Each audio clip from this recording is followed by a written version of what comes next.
Selamat siang, Bu.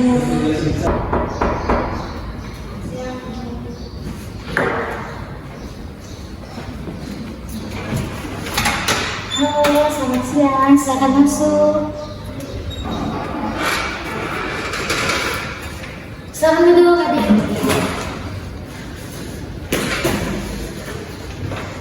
Ya, bagaimana adik posisi duduknya sudah nyaman? Sudah, Ibu.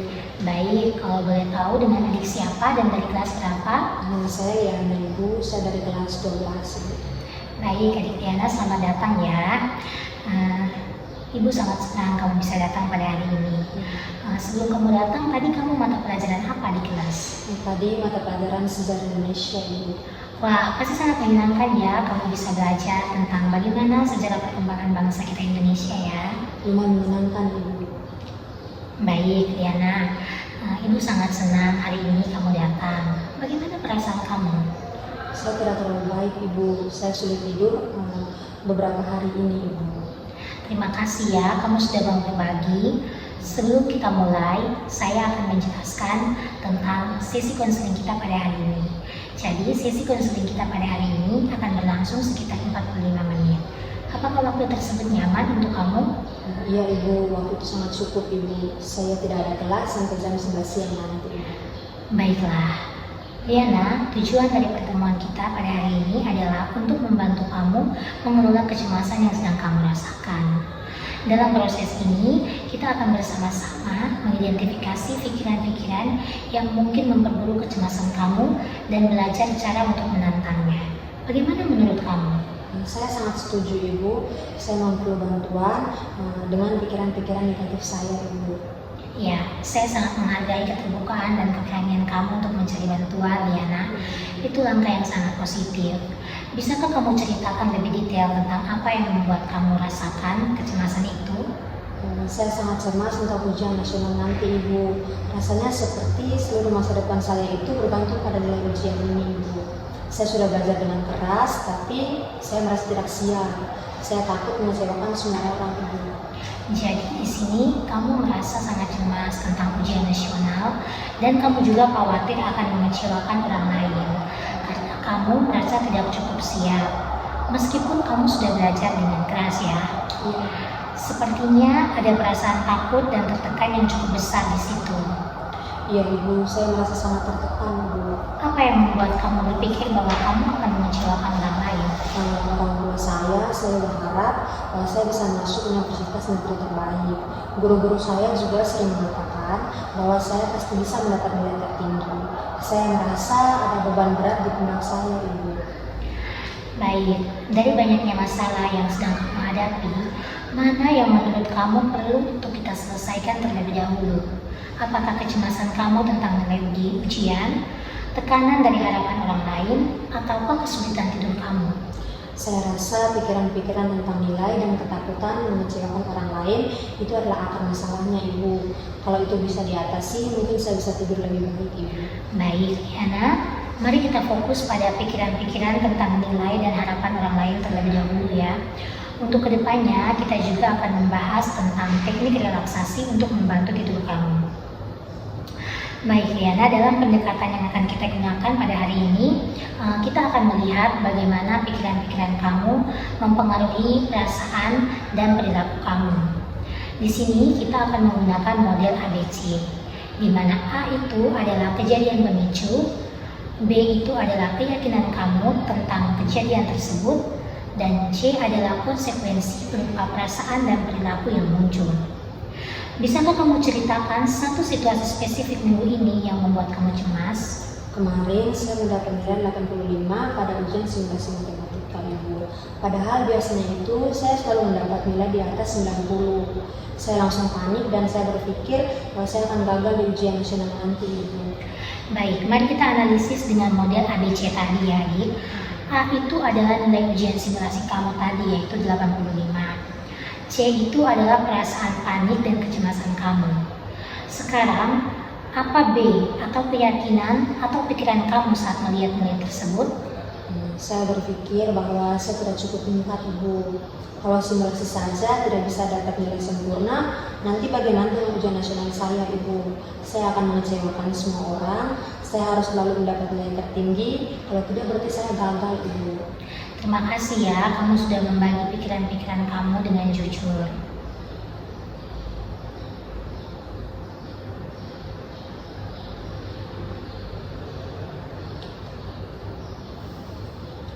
Rasanya berat sekali memikirkannya terus-menerus, Ibu.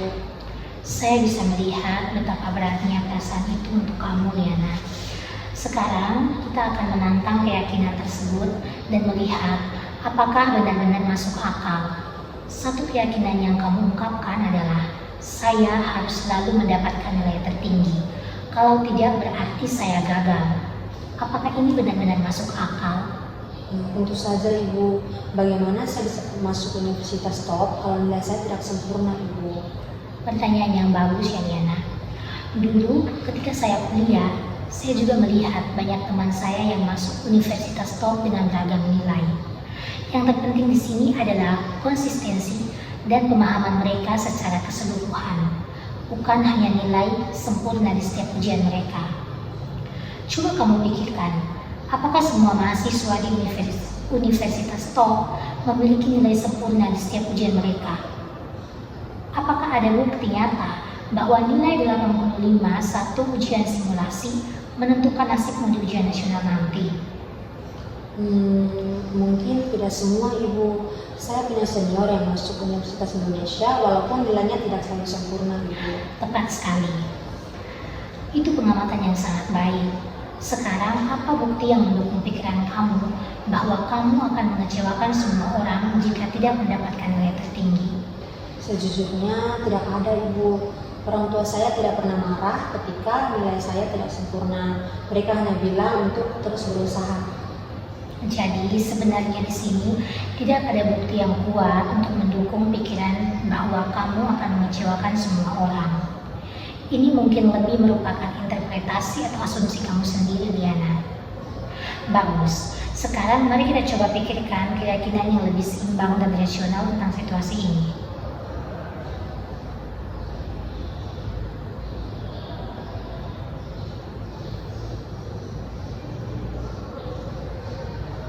Tidak apa-apa, kamu bisa mengambil waktu sejenak untuk memikirkannya ya.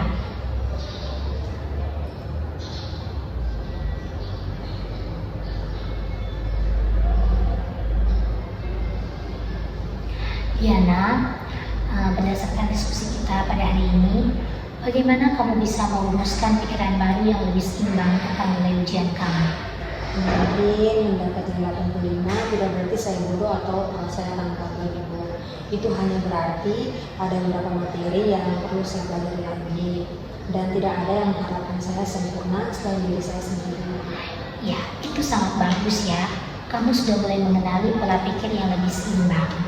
Bagaimana perasaan kamu dengan pikiran baru ini, Adi? Saya merasa lebih lega, Ibu. Seperti beban di pundak saya sudah mulai berkurang, Ibu. Saya senang sekali mendengarnya. Kamu telah berhasil mengambil langkah penting. Sekarang, mari kita praktikkan. Mulai minggu depan, jika kamu mendapatkan nilai ujian yang tidak sesuai harapan, coba kamu terapkan pikiran baru ini. Kamu bisa mencatat peristiwa, pikiran awalmu, tantangan terhadap pikiran tersebut, dan pikiran baru yang lebih seimbang. Baik, Ibu, saya akan mencobanya lagi. Selamat datang kembali, Riana. Bagaimana hasilnya minggu ini? Saya mendapat nilai 80 untuk ujian kimia, Ibu. Awalnya saya panik, tapi kemudian saya ingat apa yang kita bicarakan. Saya mencatat pikiran-pikiran negatif saya dan saya mencoba untuk menantangnya.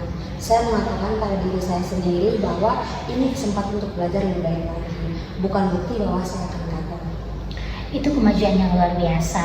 Kamu telah menerapkan apa yang sudah kita diskusikan pada pertemuan kita minggu lalu dengan sangat baik. Bagaimana perasaan kamu setelah kamu menerapkan pikiran baru tersebut? Saya merasa sedikit kecewa, Ibu, dengan nilainya, tapi tidak separah biasanya.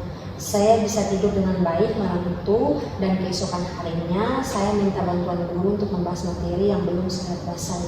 Ya, jadi itu adalah respon yang sangat sehat ya. Kamu bisa mengubah kekecewaan kamu menjadi motivasi untuk kamu belajar lebih baik.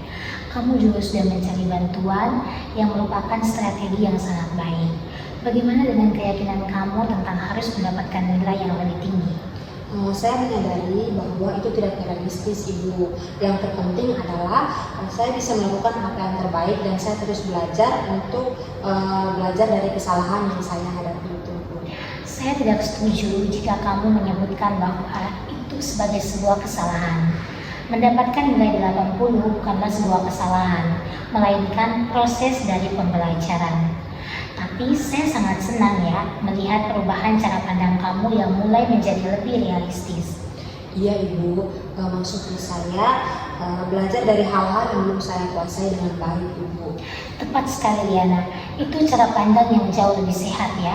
Mari kita terus berlatih dengan situasi-situasi lain yang mungkin kamu hadapi menjelang ujian nasional nanti. Baik Liana, mari kita ringkas hal-hal apa saja yang telah kita bahas pada hari ini. Tadi kita telah mengidentifikasi bahwa salah satu sumber kamu merasa cemas adalah keyakinan bahwa kamu selalu mendapatkan nilai yang sempurna dan kamu juga takut untuk mengecewakan orang lain. Kita telah menantang keyakinan tersebut dan menemukan bahwa tidak ada bukti yang kuat yang bisa mendukung keyakinan itu.